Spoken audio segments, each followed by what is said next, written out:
బట్టలు ఉతికేందుకు bio enzyme ని వాడాలంటే చాలా మంది సంశయిస్తూ ఉంటారు. కారణం నురగ. ఒకసారి మీరే చూడండి ఎంత నురగొస్తోందో. బట్టల్ని ఇలా బయో ఎంజైమ్ వేసిన నీళ్లలో గంట నుంచి గంటన్నర సేపు నాననిచ్చి ఆ తర్వాత అదే లిక్విడ్ ని యూజ్ చేసి బ్రష్ కొట్టి శుభ్రం చేయొచ్చు. ఇది మురికిని తొలగించడంతో పాటు దుర్వాసన, చెమట వాసనని కూడా తొలగిస్తుంది. చూసారా ఎంత శుభ్రంగా అయ్యాయో. ఇంతకీ నురగంతా ఎలా వచ్చిందో తెలుసుకోవాలనుకుంటున్నారా? కుంకుడుకాయలండి. మనకు తెలిసిన పాత ఇంగ్రీడియంటే ఇది. కుంకుడుకాయల్లో ఉండే న్యాచురల్ సాపనెన్స్ వల్ల కావలసినంత నొరగ వస్తుంది. సిట్రిక్ బయో ఎంజైమ్లో కుంకుడుకాయల్ని వేసి 2 నుంచి 3 వారాల పాటు నాననిచ్చి ఆ తర్వాత ఆ లిక్విడ్ని మనం డిటర్జెంట్గా వాడచ్చు. ఇది బయోడిగ్రేడబుల్ ఆప్షన్ అండి.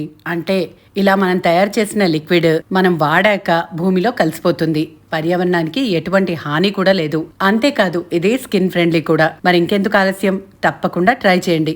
ఈ ప్రోడక్ట్ని ఆర్డర్ చేయాలనుకుంటే స్క్రీన్ మీద ఇచ్చిన నెంబర్పై సంప్రదించండి.